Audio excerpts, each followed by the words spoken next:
नमस्कार दोस्तों, news one India के डिजिटल प्लेटफॉर्म पर आप सभी का स्वागत। एक बार फिर से मैं और मेरे सहयोगी एक नए मुद्दे को लेकर आपके साथ अपने विचार साझा करेंगे, लेकिन ज़रूरी है आप लोगों का भी इस चर्चा के साथ जुड़ना और आपके विचार भी हम जानना चाहेंगे और उसके लिए अपने विचारों को ज़रूर हमारे साथ साझा करें। लेकिन आज बात जिस मुद्दे को लेकर हो रही है, अक्सर हम इस पर चर्चा करते हैं। हम कहते हैं कि इतने फ्रॉड कॉल्स आते हैं, बड़े बड़े फ्रॉड हो रखे हैं, इसको लेकर चर्चा की जाती है। लेकिन आज क्यों ये चर्चा का विषय बना है?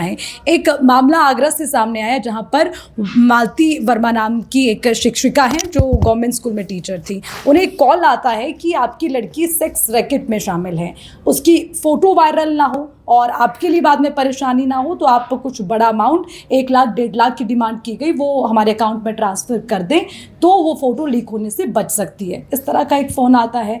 अब क्योंकि माँ है और अपनी बच्ची के लिए परेशान हुई तो पैसे का अरेंजमेंट भी किया, पैसे ट्रांसफ़र भी किए, लेकिन उस बीच ही उन्हें हार्ट अटैक हो जाता है। अस्पताल पहुंचाते वहाँ उन्हें मृत घोषित किया जाता है। अब वापस उसी ट्रैक पर आते हैं कि कैसे इस तरह के फ्रॉड कॉल आपकी जान के लिए भी खतरा बन सकते हैं। तो कम से कम इस पर हमें ये समझने की ज़रूरत है कि फ़ोन कॉल आते ही इतना पैनिक हमें क्यों हो जाना है। राजेश, हम अक्सर इस बात की चर्चा करते हैं कि फ्रॉड कॉल से बचें।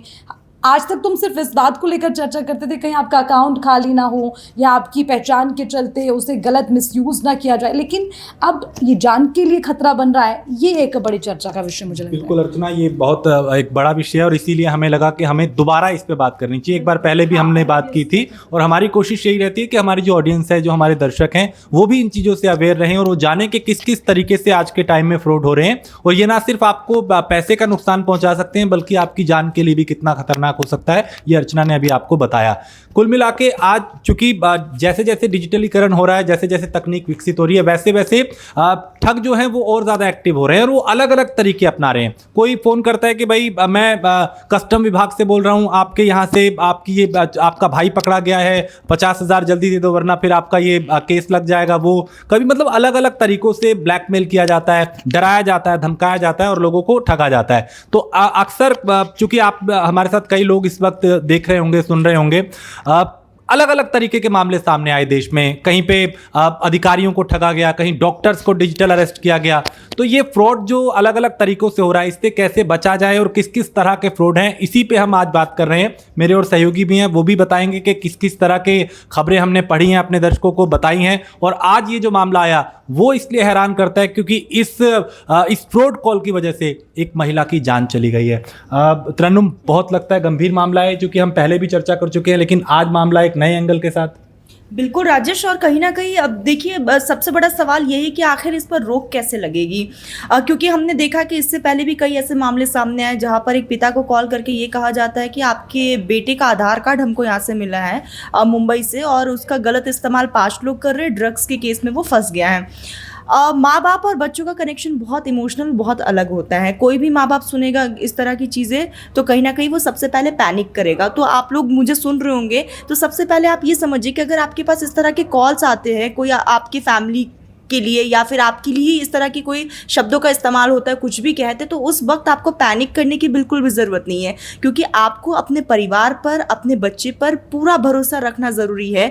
अगर आपको लगता है कि आपका बच्चा किसी भी ऐसी चीज़ों में नहीं फंस सकता तो उस पर वो विश्वास कायम रखिए आप, क्योंकि जहाँ आपका ये विश्वास डगमगाएगा वहीं पर ऐसी चीज़ें होती है। और अलग अलग तरह के यहाँ पर टेक्निक्स को अपनाया जा रहा है।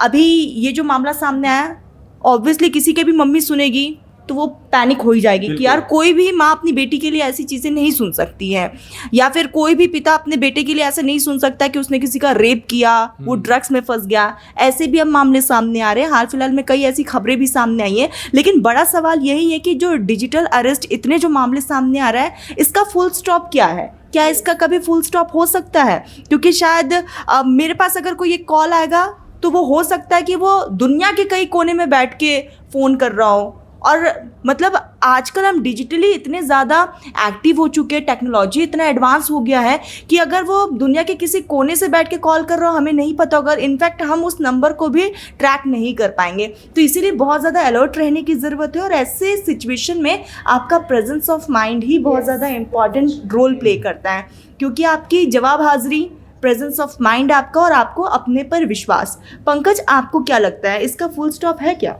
देखिए तरन्नुम, सबसे बड़ी बात तो ये है कि हमारी जो निजी ज़िंदगी है उसको लेकर हम एकदम उजागर रहते हैं सोशल मीडिया पर। हमारा बेटा कहाँ जा रहा है, बेटी कहाँ जा रही है, अभी कौन से इवेंट में है, घूमने जा रहे हैं, हमें मसूरी जाना है, हमें दूसरी जगह जाना है, आउट ऑफ कंट्री जाना है, तो हम हर पूरी डिटेल जो है, और मैंने अक्सर देखा है लोगों को कि वो लोकेशन तक ही अपनी सेंड करते हैं, तो वहाँ से आपकी पूरी जानकारी जाएगी। अब जानकारी जाएगी तो सीधे से अगर सामने से कॉल आता है कि आपका बेटा थाईलैंड गया सपोज कर, तो वहाँ से कि आपका बेटा वहाँ गया, वो इस रैकेट में फंस चुका है, तो आपके मन में क्या आएगा, हो सकता है विदेश गया मेरा बेटा और वहां पर इस तरीके का होगा, तो आप भी एकदम डर जाओगे और ये सोचोगे किसी भी तरीके से ये मामला शांत हो। तो यही वजह है कि आप अपनी निजी जिंदगी को थोड़ा सा सोशल मीडिया से दूर रखिए।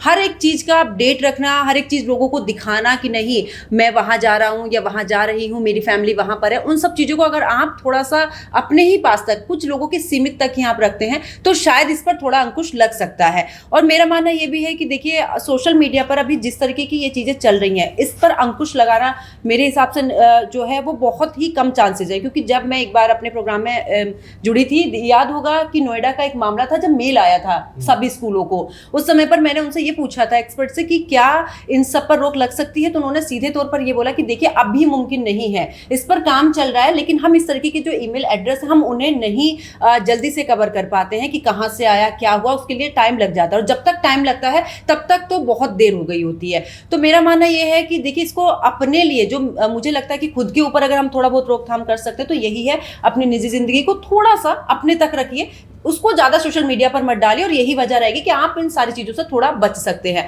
दूसरा ये, जैसे तरन्नुम और आप लोगों ने कहा कि बिल्कुल अगर ऐसी सिचुएशन होती है, अगर मेरे लिए ही मेरी फैमिली से कोई बोलेगा तो मेरी फैमिली भी डर जाएगी कि अरे बच्ची बाहर जा रही है जॉब करने के लिए, इस तरीके का हो गया है, तो बिल्कुल डरेंगे। और होता है परिवार में माँ का दिल थोड़ा सा काफ़ी नरम होता है, वो बहुत जल्दी पैनिक हो जाती है और उनका जो दिमाग है और जो बिल्कुल एकदम घबरा सी जाती हैं। यही वजह रही कि आगरा में भले ही आप शिक्षक हो, आप लोगों को समझा रहे हो, लेकिन जब बात अपने बच्चे पर आती है तो हर माँ बाप ना बहुत जल्दी से उन सब चीज़ों में डर जाता है। क्यों दीपिका, क्या लगता है?